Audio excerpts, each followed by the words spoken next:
Good morning, everybody. This really is a city of early risers. We're sorry that Mika and Joe couldn't be with us this morning, but we have Senator and the journalist, Senator Corker, and me to have a good early morning conversation with you. Briefly to introduce Senator Corker. As I'm sure this audience knows, he is chairman of the Senate Foreign Relations Committee, one of the truly distinguished positions in our Congress. He's a two-term senator. He was a mayor of Chattanooga, if I'm not mistaken.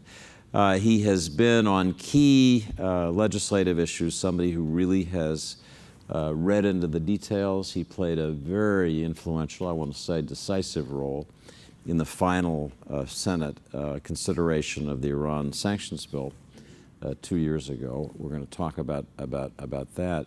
But Senator, first, it's great to have you here. Good to be here. Thank you. Coming early in the morning. We promise the next time we won't ask you for 6:30. We'll move it back in a day. Remember, I was in the construction business, so this is not early.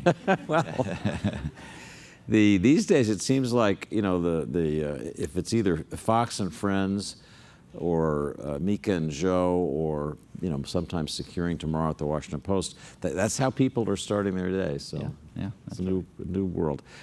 So let me ask you the issue that is immediately on your legislative calendar, and that is the Russia sanctions bill, right? Which you've already passed one version of it. It's come back to you from the House.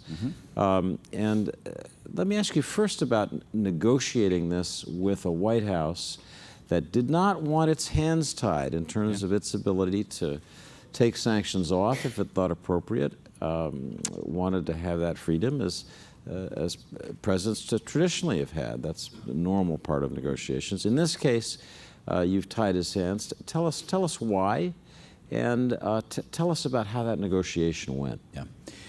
So increasingly, I've been chairman of the Foreign Relations Committee for a few years, and my goal was to bring back to the Senate and to Congress more of the power and control over foreign policy that for years, as you know, decades, generations really, has been easing away to the executive branch. So it really has just been the overall goal has been to establish more of an equal relationship. We understand the executive branch has powers that we do not have. So this has been going on for some time. We did it under President Obama. There were concerns in the beginning that possibly, quote, some kind of cheap deal would be made with Russia over Syria. As you know, there were some executive sanctions that had been put in place, and so the idea of codifying those. And then, in addition, pushing back against the cyber activities that had been taking place relative to the election, but in many other areas.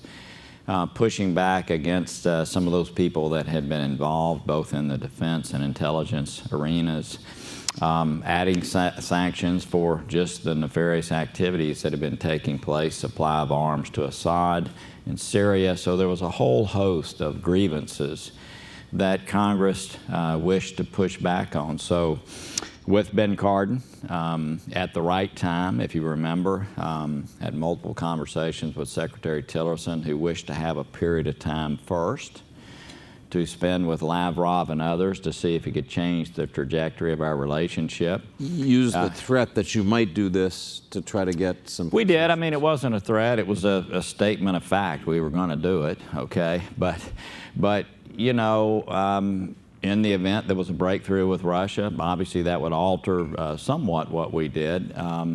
So I told him during 2 work periods ago that we would not take it up. And I met with Ben and others and said, look, let's give him a chance to move this relationship along. The first day of the new period, last work period, I had a classified call with Secretary Tillerson. He was somewhere over the Atlantic. And I told him we were going to be moving ahead. So we put together what I'm really proud of. It's a great piece of legislation from my perspective.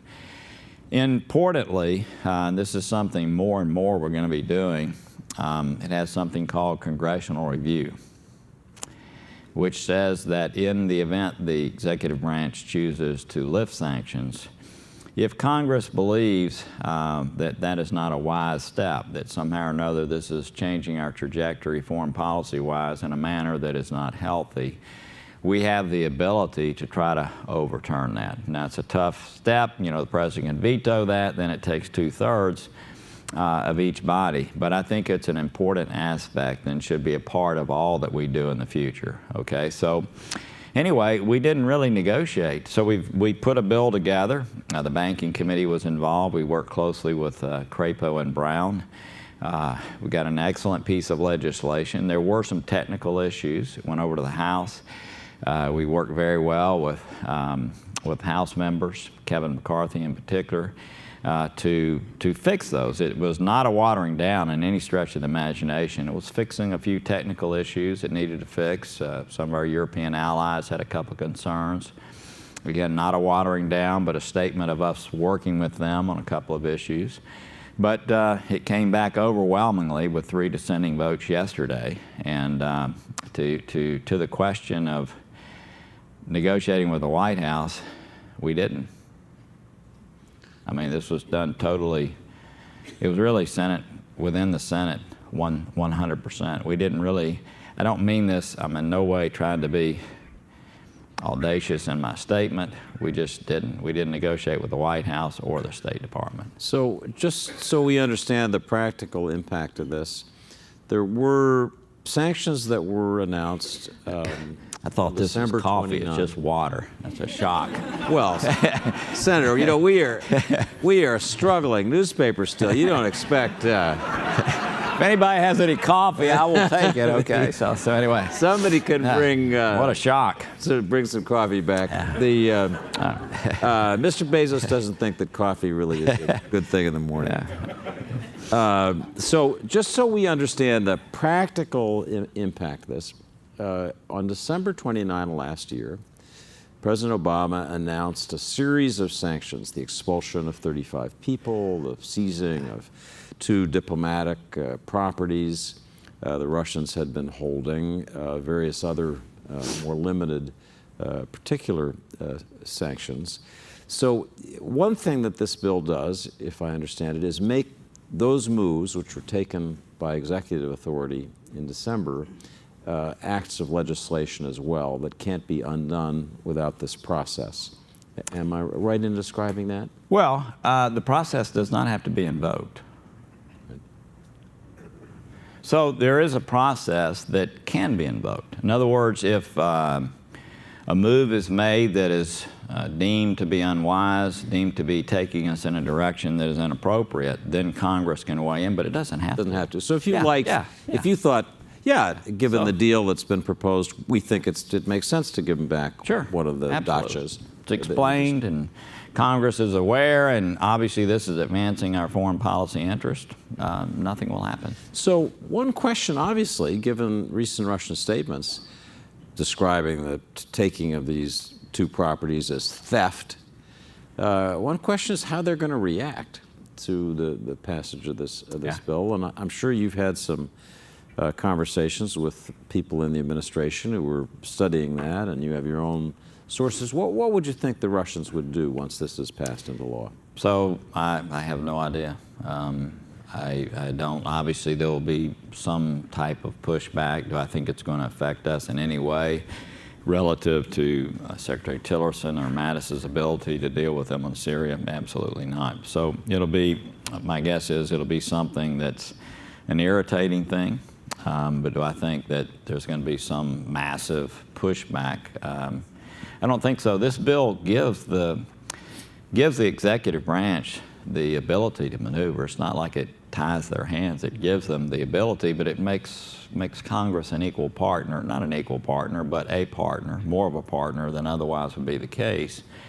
And again, I think it sends a strong signal too that the things that happened in Crimea and Ukraine matter to us a great deal. You know, we do not want some cheap, overarching agreement to be reached that does away with the sanctions that were put in place there too. So, again, I talked to Secretary Tillerson last night. The president called me yesterday or the day before. He called me Saturday night. You know, I mean, this is, they're very aware of all that's happening and very aware that this is going to be law. And very, very soon. We've got, as you and I talked backstage, a little work to do, but. I want to ask you about the tidying up of the legislation. As this was originally proposed, as I'm sure many in our audience know, it also included sanctions against North Korea and Iranian behavior, and they were wrapped together with sanctions on Russia. And Senator, you suggested that may be changed now in the final version. Maybe you could explain the decision to strip it out. So it went over as a Russia-Iran package, and sat in the House for a period of time. And then we began discussions about some of the issues that needed to be resolved. And these, again, were all small, but they mattered, and we had a really good negotiation with them. At the end of the day, they decided to send over a North Korea bill. It's something that we have never sat down and worked through the language on like we did with them on both the other pieces that came through. And so we have people in our body that want to weigh in on those issues. We've got a couple of existing North Korea bills that are, you know, ready to be dealt with in committees, both banking and possibly foreign relations. So it's going to be difficult within the time frame that we have to deal with that. What likely will happen today, and something could change. I had conversations on the Senate floor last night. But what likely will happen is we will strip out the North Korea piece and send it back to them so that the two pieces we've negotiated together will remain intact. That's the likely scenario today at 8:45. Okay. So the bill will have Russia sanctions and additional Iran sanctions. That's correct. But not North Korea. That's correct. And if I was the Reuters or AP guy trying to write this up and explain why you decided to take North Korea out, what's the answer to that? Well, we could keep the legislation as it is and then begin negotiations with the House on North Korea. There aren't huge changes, but there are some changes that people would like to put in and like to add congressional review to it, which it now does not have. Candidly, might want to add it in other places. But the time frame with the House leaving on Friday means that if we were to do that, that would likely go beyond the period of time they're here, and I think most people want to get this bill enacted and into law. So it's not an affront, it's just a timing issue. But before we leave this bill, let me just be the contrarian for a moment. And you know, these days in Washington, if you say something anti-Russian, anti-Putin, everybody cheers. But let me ask you, we have a relationship with Russia now that's as bad as, you know, worse since 1991. The worst relationship we've had since 1991. It feels brittle. I just was in Moscow hearing some things from Russians there that frightened me, to be honest. So there's an obvious question at a time like this where Secretary Tillerson, the President, are trying to open up channels for constructive discussion of issues. Why is the Congress turning the screws again? Does that really make sense in a world that's as dangerous as this? I think it makes a lot of sense, and you have to remember we have fragile allies that are dealing with what Russia is doing within their own countries every day. There's been no response whatsoever to the aggression that has taken place against our country during the election. And, you know, to have no response to that, I mean, here we are constantly dealing with countries that are on the periphery of Russia. That, you know, gosh, what's happening in these countries makes what happened here appear to be elementary, and to have no response to that and just to continue on is not appropriate. To have many other activities that have been taking place continue without pushback. Again, I talked to Secretary Tillerson last night. I know he realizes with 3 dissenting votes in the House, this is going to happen. This does not tie their hand. And by the way, some of the sanctions are mandatory, but many of the sanctions relative to energy and projects that would be done in coordination with Europe, those are permissive sanctions. And the administration has the ability to do those at any time they wish, even without legislation. So it sets a direction, and again, to me, is very important, and a piece of legislation that I'm very proud of. Obviously, your congressional action and messaging through this legislation is important, but the most important voice in our country is that of the President. And the President continues to say about this behavior that you just described essentially as an attack on us, similar attacks on other countries. He describes investigation of it as a hoax, witch hunt. He goes from day to day. Sometimes he thinks it's real, sometimes he thinks it isn't. But honestly, Senator, isn't that the core of the problem here, that we don't get a clear statement from the President that our election system was assaulted by a foreign nation last year? Well, I think that would have been, if you really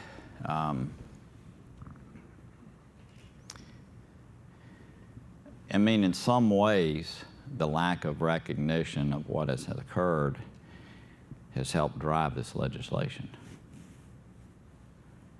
So the Senate Intelligence Committee is going through, and they, to me, are handling themselves in a very good way. I saw Mark Warner briefly last night. I talked to him and Burr on pretty continual basis. They're doing a job of focusing on what Russia did.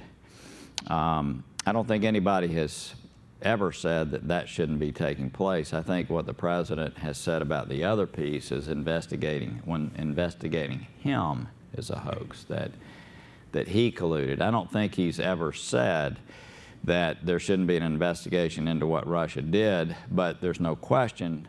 What also has not been said is that Russia, no doubt, was trying to influence the outcome of an election. That would have been helpful, but it hasn't occurred. So my takeaway from that is that if the White House, the President, doesn't like the legislation that's being passed today, basically he has nobody to blame but himself, since a stronger statement by him might have reduced your feeling that this was needed. I think that, let's face it, it's Putin's actions that initially drove it. I think the fact that there began to be,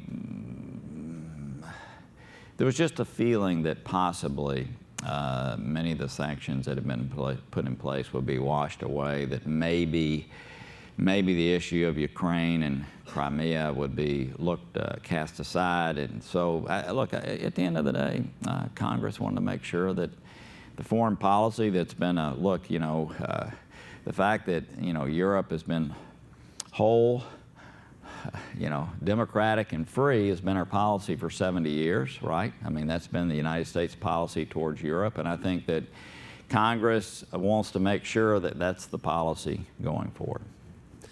So if the moderator could just put an exclamation point here, it does seem to me that it's a significant moment when the Republican-led Senate and House in effect, insist on what they think of as appropriate foreign policy sanctions against Russia initially, despite resistance to that from the White House. So it's a moment in this story that's worth noting. Yeah. So I would say that for the entire time, I've been in the Republican leader of the committee, whether in the minority or majority, we've been able to work with the other side of the aisle on what I would say. I wouldn't call this Republican-led. Yes, we're in the minority. What I would say is that we have worked in a bipartisan way the entire time I have led the Republican side of the committee to establish the fact that when we go beyond our shores line, we do everything in a bipartisan way, okay? And that we, in a bipartisan way with this piece of legislation, are laying out foreign policy issues that we believe to be important to our country. That's the way I would frame it. I would not frame this as a rebuke, which I know some editorial pages have done in the last couple of days. I wouldn't. That's not what this is. This is a laying out of what Congress believes to be important to this nation, pushing back against a country which is acting in nefarious ways, challenging democracy, doing things that are destabilizing the world, and we are pushing back in an appropriate way. This is a good piece of legislation. We've had the administration, I hope, will embrace it. I know that anytime you have congressional review, but we did this with Obama. Okay, this is not something against this president. We did the same thing with President Obama. And I led that effort, okay, and we weren't successful in being able to stop the Iran deal. We got 58 votes towards 60. Would have never gotten a 2/3 majority, but we were able to question. And these 90-day increments that take place now where the president has to certify, that was a result of that legislation where Congress is staying involved in this. There are reports that have to be given to us that otherwise would not have taken place. So this is a bipartisan effort to make sure that Congress is joined at the hip with this administration as we move ahead. Let me turn to another... Joined at the hip decision-making wise. Yeah. Turn to another frontier of partisanship, maybe in the future bipartisanship, we'll see, and that's the health care bill. You had a big vote yesterday in the Senate in which you managed to get 51-50, a bill on the floor that you could debate and amend. And I think there's some confusion as to where this process is heading. Yeah. And you made some news a few weeks ago by embracing the repeal and delay, in effect, that let's get Obamacare out and then have a period in which there's a requirement to come up with something new. Tell us where you think this is heading, and given the very short clock, I mean, is it really realistic to think that we're going to get legislation this time around, or are we simply beginning a process that down the road is going to lead to legislation? Well, we'll see. Obviously, we got on the bill yesterday. It's a reconciliation bill. When Obamacare was put in place, ACA was put in place. It was done in 100% with 100% Democratic votes. At the time, they had 60 votes in the beginning, and then Scott Brown won his election. And so there were some elements of it. So it was done in regular order with 60 votes in the beginning. And then there were some components. There were some components that needed to be fixed, and that was done under the same process we're doing right now, reconciliation. The whole bill certainly was not written in that fashion. I know it's been said that it was. It wasn't. It just was a supermajority, if you will, that happened at that time. But then reconciliation was used to fix it. So reconciliation was a part of what happened, but it was 100% Democratic votes that caused it to be in place. I think all of us know that, whenever something like that happens, the other side immediately takes issue with that. I mean, big social policy should take place, as Senator McCain said yesterday, should take place in a bipartisan manner.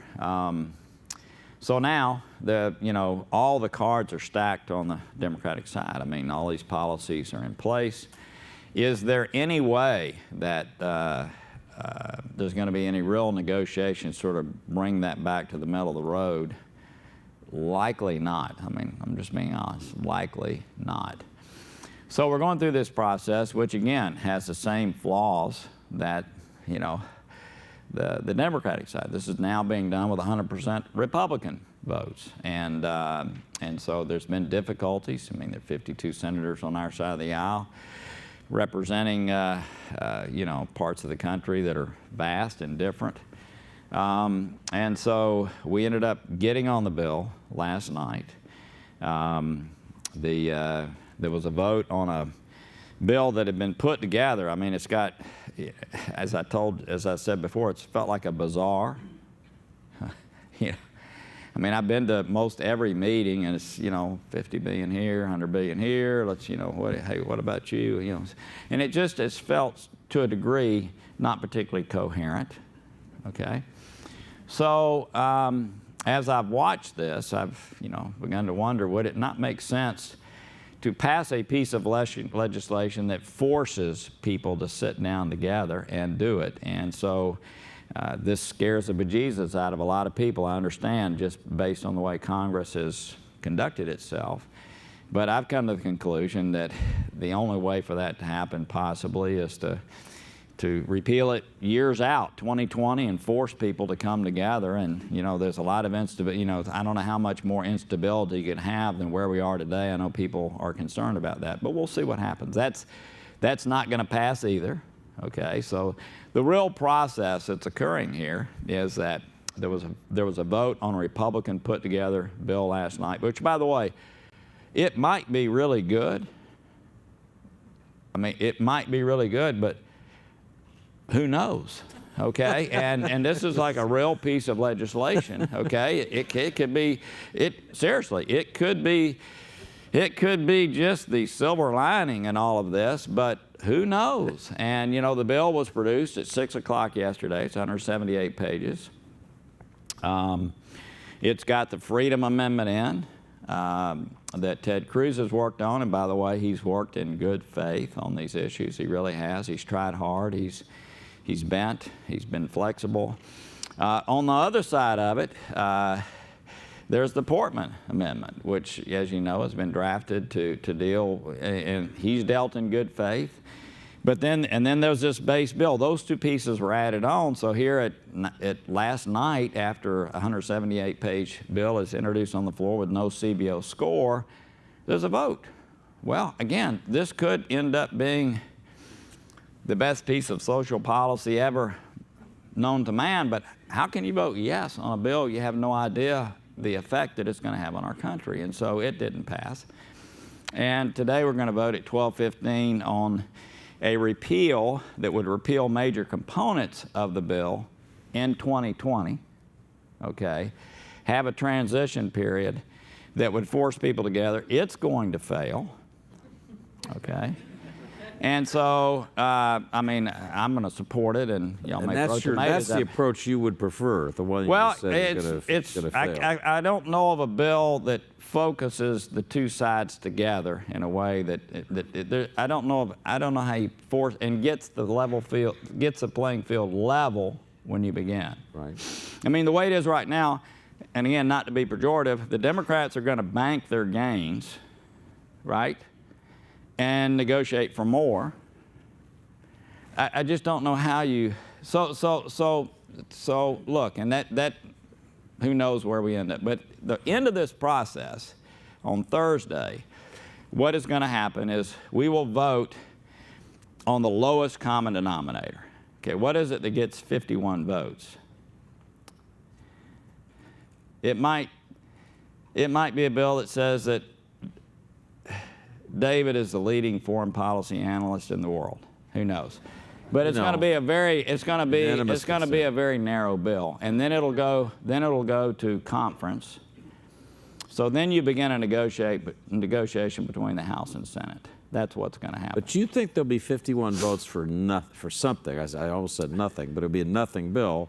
But you'd then take that nothing bill to the House, and then it just keeps the process alive, so that you see if there's a way for 52 senators and however many House members to, with a majority, pass a piece of legislation. So, trying to be straightforward with this audience and the American people, what would you think by the end of this year, the likelihood that both houses of Congress will have passed some substantive reform of health care would be? And I just say, looking at what I see, what I just heard you say, I'd say the chances of that would be pretty slim. I don't know. I mean, we have got to figure out a way to, regardless of what happens with this legislation, we've got to figure out a way to deal with the exchange, right?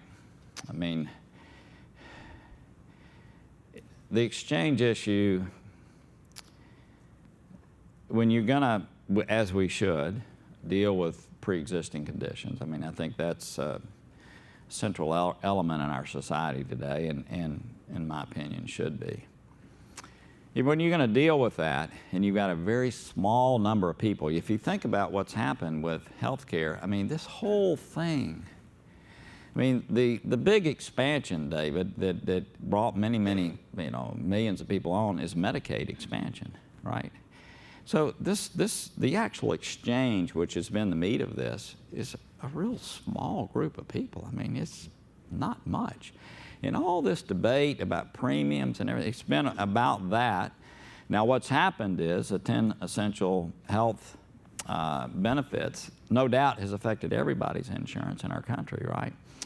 But this is the piece that continues to be problematic around the country. I know in Tennessee we have people in some cases that were threatened, had no exchange whatsoever. And Lamar and I introduced a bill that said, look, if there wasn't an exchange product, you could still use their subsidies to buy an off-exchange product. We want people to have health care. That's a stopgap. But we have got to deal before the end of the year.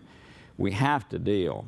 If we don't pass anything else, Republican-wise, we've got to deal with solving that problem so that people throughout the country have appropriate choices. But the whole theory and the way that this is set up is going to continually lead to premium increases.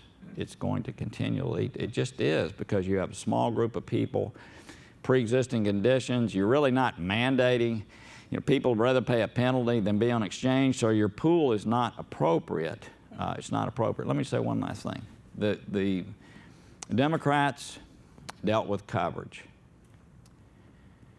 Republicans, in some ways, are dealing with coverage. Now, these 1332 waivers are very important and really could give states tremendous flexibility. The 1215 waivers, if used properly, 1115 waivers, the waivers on Medicaid, it's early. It's late, actually, for me, but it's, I don't think at any hour I would really know what these waivers are. The waivers on the Medicaid side are very important, and having somebody at CMS that is willing to give states the flexibility they need could really be beneficial. And those were a part of the bill last night, and those are important, and hopefully they will survive this process. But this escalation is going to continue, and what Democrats did not do and what Republicans aren't doing enough of, attempting to, and I'm happy about that. I've been involved in those discussions. But no one really has dealt with the cost of delivery. Yep. That is the base piece that is so difficult with so many institutional ways that our health care is delivered today. And until we do that, we're going to continue on this merry-go-round that really doesn't take us to a place when 20% of your GDP or 18% of your GDP is being spent on health care delivery.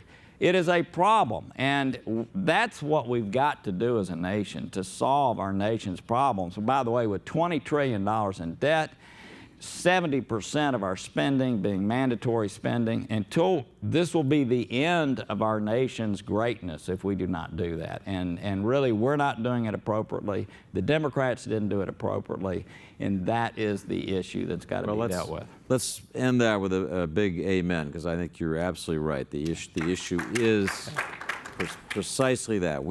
Our system costs too much, the inputs are too large, the outputs in terms of quality care and good outcomes are too small, and that has to be fixed. Let's turn back to the larger national questions foreign policy. But I want to ask you to begin by looking at this White House. You know, I sometimes feel we're all in just a rocking boat that's just, you know, bouncing from wave to wave. We don't know from one day to the next, sometimes from 1 hour to the next, what the news is going to bring. And I can't remember a period like this, and I'll bet you'd say the same, Senator.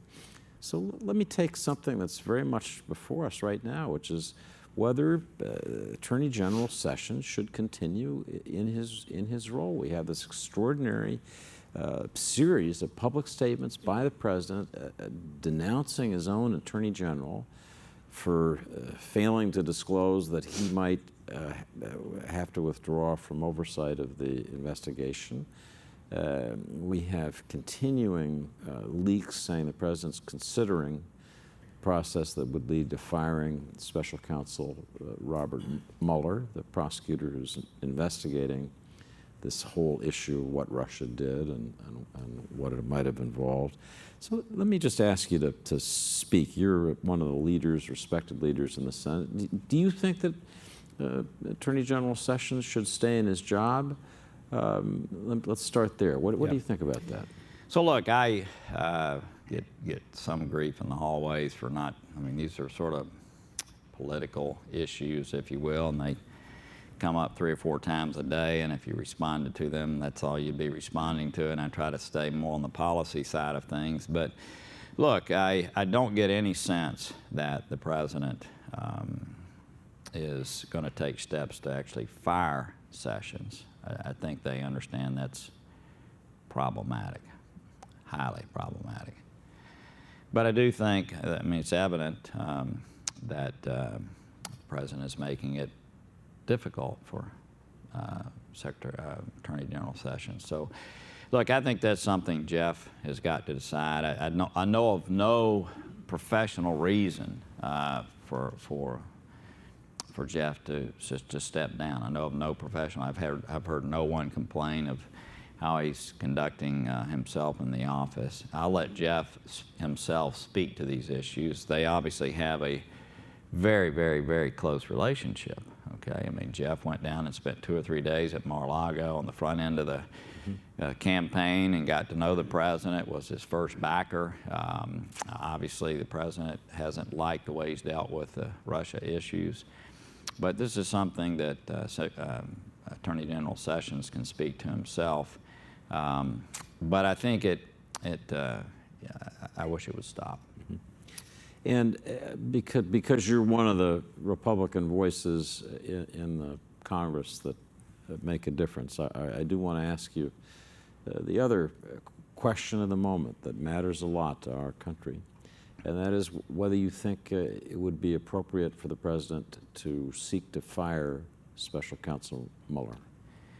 I cannot imagine a serious conversation taking place in the White House about firing Mueller. That would be a major mistake, major miscalculation. For that reason, I cannot believe there's a serious discussion taking place, and discussing it publicly is I hope and believe, an unnecessary waste of time. Well, that's powerful. Thank you for answering the question so directly. Let's talk about foreign policy generally. You've mentioned a series of conversations that you've had recently with Secretary of State Tillerson, and it's clear that you are working with him and have a good regard for him as somebody trying to do the nation's foreign policy business. That said, as I look at the situation now with our key foreign policy accounts, I see a lot of confusion. I see a lot of policies that haven't really been formulated yet. Russia policy going in 2 directions at once. We want to work with them in Syria, but we don't like what they're doing in Ukraine, and hard to see what the strategy is there. Yeah. I look at Syria, a country that's just been shattered by such a tragic war, and I see 2 or 3 different administration policies, and I know that when they've tried to boil those down into one through the interagency process, they haven't been able to do it yet. Mm-hmm. So, and you keep hearing, to be honest, Senator, that Secretary Tillerson is just getting a little fed up with this situation where he feels sometimes like a fifth wheel in these gutter negotiations. He's flying out there and trying to mediate, and then he feels that the White House issues a statement and he's undercut. So in foreign policy, as an observer, journalistic observer, but I've been doing this for many years, I can't remember a moment in which there was quite so much dissonance. Yeah. And I'm curious, you're following this. What would you think about that? Would you like to see Secretary Tillerson's position reinforced? How would you want the policymakers to sort out Syria, for example? Well, I feel like I have a very, very close relationship with Tillerson, and I'm thankful that someone of his stature would be willing to serve as our Secretary of State at this time. I view him as a patriot. I view him as someone who cares deeply about the future of our country and its national security and foreign policy interest. Came from another world, obviously, but I very much enjoy working with him. People can, there's certain things he could do better, no doubt, but I got to say that he is someone who I think is constantly focusing on outcomes, and I go over and have coffee with him every couple of weeks. As I mentioned, I talked to him last night on the phone. I'm glad that he's there. Secondly, he, Mattis, and McMaster have a very, very good and solid relationship. And I would just say to all of you, regardless of personality issues, regardless of what you may think about former companies, whatever, from my standpoint, I think we should thank God that Tillerson, Mattis, and McMaster have chosen to be in the positions that they're in, and that they were chosen to be in the positions they're in. There is dissonance. These three are focused on longer-term outcomes. They're trying to put pieces in place to get there. Tillerson and Mattis never come to the White House with a proposal that they haven't agreed to in advance. God, how nice is that? Okay. However, the president is more of a personality-based individual. And his like for someone influences him. Secondarily, as I understand it, there's a chalkboard in Bannon's office that lays out all the campaign promises that were made, which were many, and they're checking those off. And so sometimes those campaign promises that were made at a rally in Tampa conflict with an outcome over here, right? And so that's where some of the dissonance is taking place today. And what I try to do, because I have insights into what it is these guys are trying to accomplish, I do everything I can. In most cases, I like what they're doing. In most cases, I like what they're doing. I do what I can as a chairman of the Foreign Relations Committee to try to be a collateral support for that when I can. But there's no doubt, the president listens to lots of voices. He's on the phone nonstop. There are many voices that are coming in over the transom from all over the place. He's a prolific phone caller and receiver of phone calls. And so that input that he's getting sometimes conflicts with, I would call, the three principles. In addition to that, there are voices within the White House. Sometimes, as I understand it, they're the voices that he sees very first thing in the morning. Who might those be? And so, sometimes those can move things in a direction that are different, again, from the three principles that are out there, working towards a different end. And so, yes, it exists. We see it. It plays out in many ways publicly, sometimes in conflict with efforts that are underway, and sometimes in ways that can, in fact, undermine what is occurring.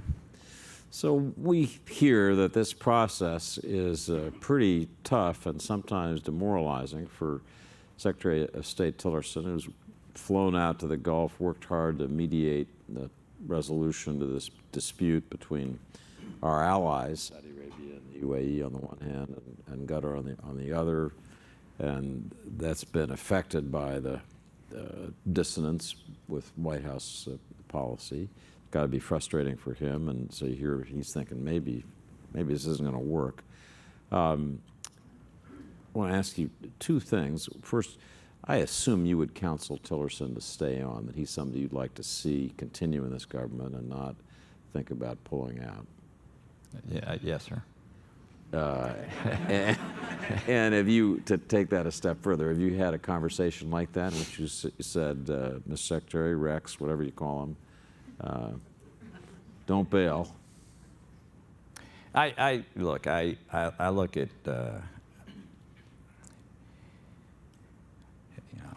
I talked with him last night at 7:15 on a preset call, and thanked him for being there, thanked him for continuing to be there. I don't think thanked him for not being there. I don't think that Secretary Tillerson, I think some of the accounts where people say, he's thinking about leaving, I don't think that's right. I think Secretary Tillerson, look, I know that during his confirmation hearings, he caught some grief. I know he was CEO of Exxon, which many people in our country don't particularly care for. Tillerson is, for whatever you want to say, I know him well. Tillerson is a patriot. He really is, and he wants good things to happen for our country. He's a strong person. He has the ability to think several steps ahead towards outcomes. I don't think Tillerson is on the verge of resigning. I don't see that. I think he understands how important the triumvirate that exists between he and Mattis and McMaster are for our nation today. He understands that, and I think he's willing to deal with all the things that exist to try to ensure that this administration and our nation is successful in foreign policy. I was at a dinner last night. I bet you've been to one event like this. I'm not saying he's perfect. Yeah. Okay, I'm just saying that he's a strong individual who's committed to good things happening for our country. I think we got the message on Tillerson. Just an idea occurred to me as we were talking. I was going to preface it by just noting diplomats at dinner last night from 3 different countries were saying what I hear everywhere, which is, boy, it is tough for us to follow what's going on with your government. These. Well, it's increased rating for news outlets and well, it's publications. Maybe good for page views, but not for other indices of national progress. So I just wonder, Senator, whether you might, as chairman of the Senate Foreign Relations Committee, distinguished body, call for some hearings about how to get a more orderly process in which the role of tweets from the chief executive, say, played less a role in the implementation of policy, in which cabinet secretaries were better empowered to carry out consistent, coherent policy. I mean, the intervention. I know you're just messing with me. I'm not. I'm not. Because the intervention that we kept thinking might happen, well, this son-in-law or this daughter might go in and take the Android phone and say, that's it, throw it in the White House pool, gone. That hasn't happened. And so maybe it's time for a Senate hearing that explores this and brings a little pressure, say, this has got to stop. What about that? You think any merit to that? I know you're just having fun.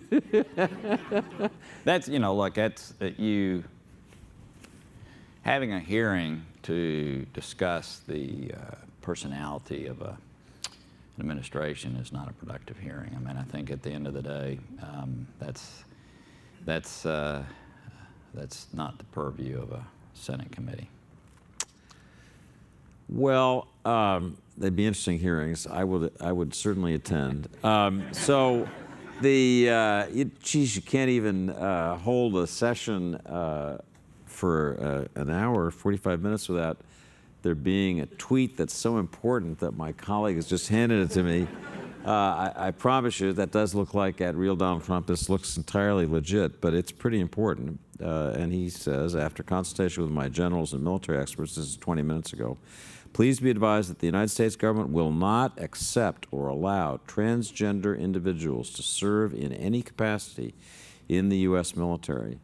Our military must be focused on victory and cannot be burdened with the tremendous medical costs and disruption that transgender in the military would entail. So that's a bomb. Goes directly to probably the most divisive issue of social policy right now. What do you think about that? Does that make sense? So I'm going to give you the same answer that I give in the hallways every day voting. I don't really respond on a daily basis of tweets that are coming out. We'll look into we'll let you. It's such a. We want to give you a little something to remind you of your visit to the Washington Post. Yeah, thank you. Thank you so much. Senator, maybe we could close out with an issue where you really took a leading position. It's one of enormous importance, and it's one that is kind of now entering a murky, uncertain area, and that's the JCPOA, the nuclear agreement with Iran. When I say you played a crucial role, I mean that in terms of the final process. You and Senator Cardin, Senator Coons, a few others, decided in the end to support this with certain No, I did not support it. Well, but I didn't. You allowed it to as I remember, the committee let it get to the floor, and it got. No. Am I misstating? Yeah. So here's what happened. The president chose to go directly to the UN Security Council through executive privilege to put in place this agreement. It's an agreement that's never been signed. It's an agreement that is a political understanding. And with that, the president waived sanctions that had been put in place through various iterations ad infinitum to put this agreement in place. Congress was offended by that, offended by the fact that the president would use a national security waiver to implement an international agreement without congressional approval. Congress was offended by that, and it passed on a 98-1 vote to say that Congress should have congressional review over that issue. So it's just the opposite. I did not support the agreement. Senator Cardin did not support the agreement. Well, Senator Menendez did not support the agreement. You came up with a formula that allowed the agreement to go forward. All I know is what I read in Politico. The headline is how Cardin and Corker clinched the Iran deal. I mean, yeah. You know, you never know what another So publication says. I don't want to get offensive here, but I cannot believe someone that has as much knowledge and background on this issue could even misunderstand so fully what happened. And I know that's a pretty strong statement, but the president was going to implement this agreement without congressional approval, which to me was absolutely inappropriate. Other countries, by the way, went to their parliaments. The United States, he went straight to the UN Security Council, waived sanctions that had been put in place by Congress ad infinitum, not national security waiver, waived them ad infinitum to implement an agreement that I thought was flawed, that Senator Cardin thought was flawed, Senator Menendez thought was flawed.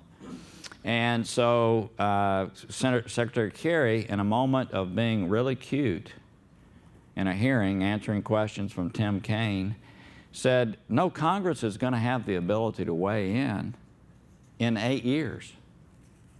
And that was my breaking moment, to be able to look at other members on the committee and say, are you serious? I mean, this is when you want Congress to weigh in? 8 years after you've made a deal where we've given away all the leverage we had on the front end? Are you kidding me? And that's what gave the momentum for us to pass the Iran Nuclear Review Act, which gave Congress the ability to weigh in on this. And if you remember, there were 58 no votes to the deal, 58 no votes. We couldn't get to 60. I was one of those no votes. I led the opposition to the Iran deal, okay?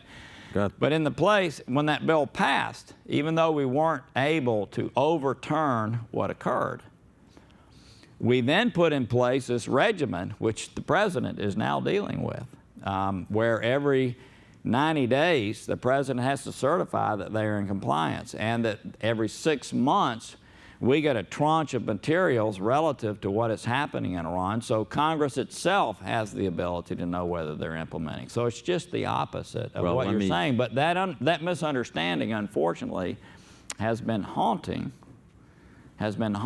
because there are people out there that somehow or another think that, in fact, Congress approved, when the fact is Congress couldn't get enough votes to disapprove. But the majority of Congress disapproved with what was happening. The majority of the Senate disapproved of what was happening with this deal, where the president was, in essence, entering into an international agreement that affected us, giving up years and years of sanctions and billions of dollars of money to a regime, releasing all of our leverage on the front end. And so that's where Congress weighed in. Fair enough. It was a negative process, as it were, not an affirmative vote. Well, there was no way. The president decides whether something's a treaty or not. The president decides whether something's a treaty or not. He decided not to submit it to a treaty. So let me tell you what that means. It's just like the Paris Accord, isn't it? The president can actually cause the Iran agreement to go away. He doesn't even have to certify their non-compliance. Every 120 days, every 6 months, and every year, there are sanctions that are in place right now. All he has to do is not waive those sanctions, and this entire agreement goes away. I don't think the American people understand that. I'm not sure the president understands that yet, okay? But he can cause this agreement to fall apart. He doesn't even have to certify that they're in non-compliance. All he has to do is, when one of those waiver periods comes up, not waive. Now, it seems to me if he's going to do that, he wants to do that at a time that he has a policy objective. In other words, what's your next step? You know, once you do that, you're self-creating a crisis, right? Unless you've aligned your European allies and others towards an end.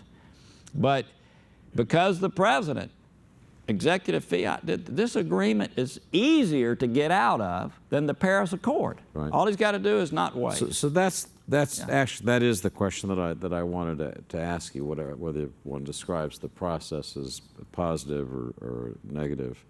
The deal is in effect, and you were very clear in January that you thought that tearing this agreement up, whether the Congress had formally voted to approve it, would be unwise. Your phrase was it would create a crisis, and that instead we should radically enforce it. That was your phrase. And we've now had, I believe, 2 periods of recertification. The second one just happened, was apparently a very rocky one. The president really resisting recertifying.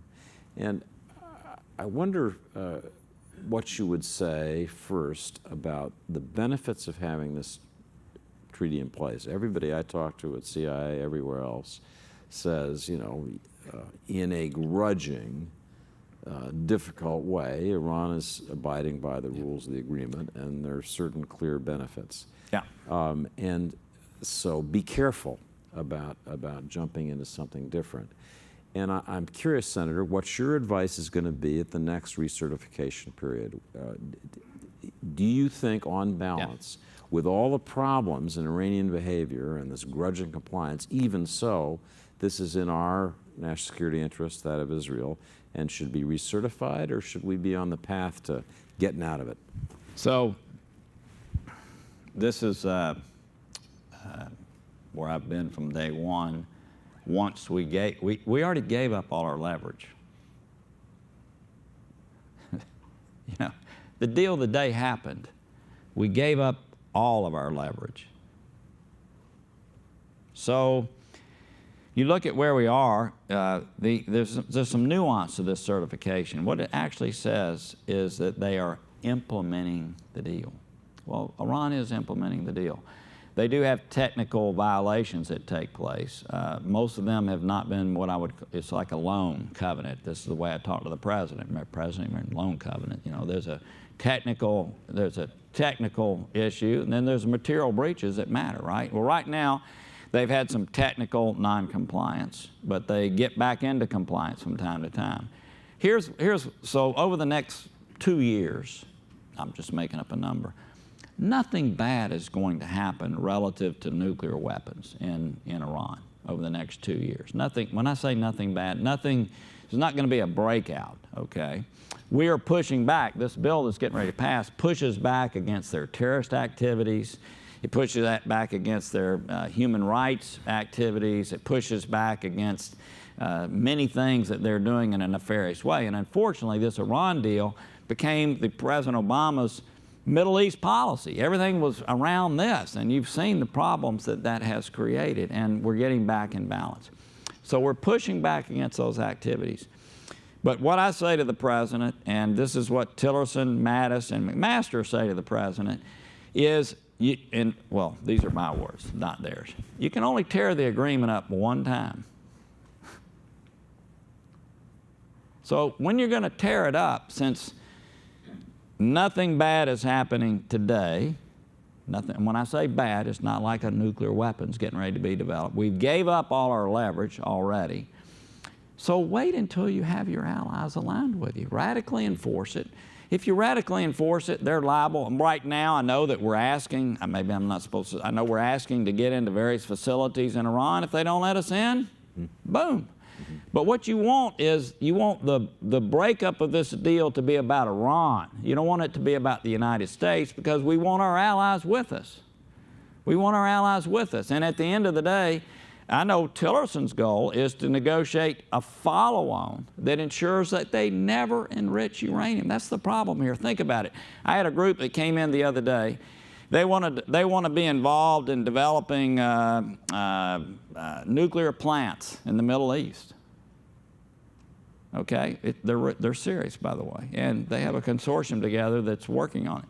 Well, think about it. Is any Sunni country ever going to negotiate a 1, 2, 3 agreement? That's the agreement we enter into with countries relative. Are they ever going to enter into an agreement that's like our gold standard, like UAE entered into, that says they're going to give up the right to enrich? Never. If a Shia country has the right to enrich, they're going to want the right to enrich. So this has implications far beyond the agreement that was put in place. So we've got to ultimately get to a place where we renegotiate this deal and they never have the right to enrich, or there's going to be problems down the road. And as President Obama said, after year 10 or so, they are in a breakout mode. So what we've got to do is get our allies with us. We've got to radically enforce. When we have a plan where we're going to develop a policy outcome, that is the time. That is the time. But to do it today, where you self-create a crisis, you're out of the agreement, you start putting sanctions in place, you lose your European allies. We've got a crisis in Syria, we've got a crisis in North Korea, we've got issues to deal with Russia. I'd just say that maybe you think about a better time to do it when you're looking for a strategic outcome. I tell the President, I did this just in the last few days. Mr. President, I did it last Monday. Mr. President, do you remember, have you ever been in a situation where somebody did something to you in business and you weren't in a place to react? They took advantage of you. They took advantage of you. But you were not in a place where you could react. Yeah, absolutely. Well, what'd you do? You remembered. You couldn't do anything about it then, but when the time was right, when you could actually do something that mattered, that generated an outcome, you did. And so that's kind of where we are here, isn't it? I mean, we're in a place where we don't like the deal. We don't like the fact that this country has the right to enrich. That's incredible. They have the right to enrich. They have the right to continue research and development on our 2s, our 4s, our 6s, our 8s, which, by the way, in a room like this, or a room A fourth the size of this can produce incredible amounts with an IRA of enriched uranium, incredible amounts. How can you find this in a country like Iran? So the agreement has got to be redone.